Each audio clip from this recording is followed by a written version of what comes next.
And welcome to this edition of the Native News Update on this Tuesday, June 5th. It's Election Day in Wisconsin and in South Dakota.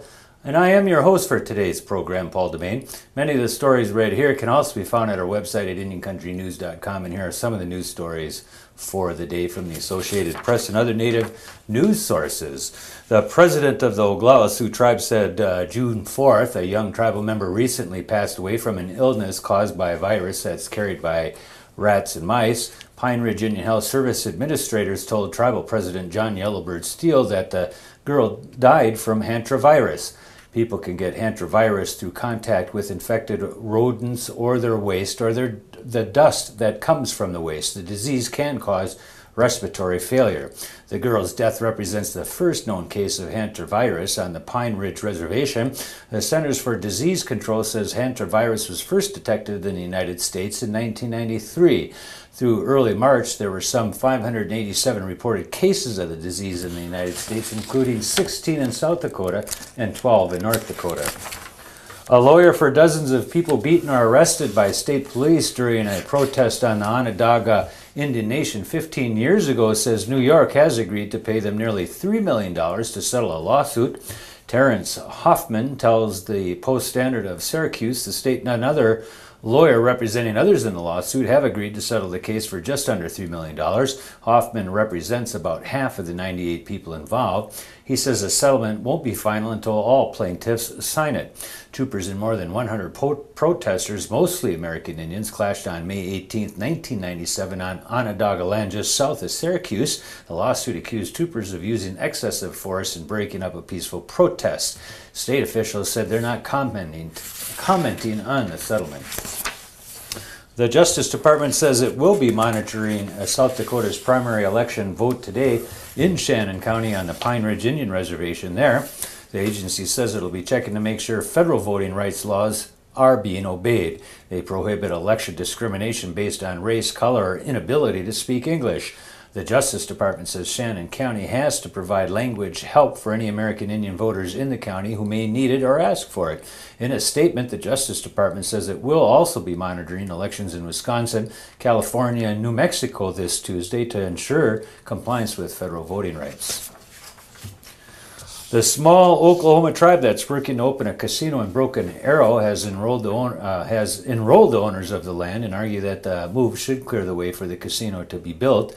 The Wetumpka-based Kalegi tribal town in Oklahoma said last week it wants the National Indian Gaming Commission to reverse its ruling that the land isn't eligible for a Kalegi casino.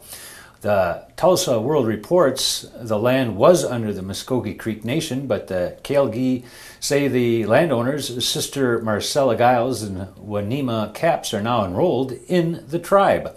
The commission ruled last week that the Muskogee Creek Nation has legal jurisdiction over the property. The Kalegi say the ruling deserves a second look because of the change in the landowners' status as of being enrolled in their band. Oglala Sioux tribal officials hope a new casino in Martin will boost revenue for the Pine Ridge Reservation. Tribal leaders and residents gathered in Martin June 1st to celebrate the grand opening of the East Wind Casino. The new casino has more than 100 machines and is creating 40 new jobs for tribal members like Stanley Little White Man. He tells KOTA-TV that the new casino makes it easier for him to get to work.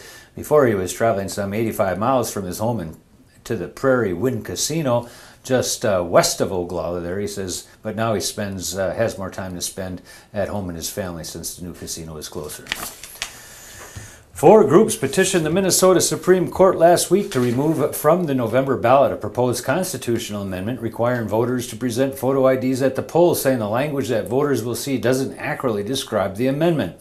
The ballot question, which is the only thing that voters will see, is false and misleading, according to Chuck Samuelson, executive director of the American Civil Liberties Union of Minnesota.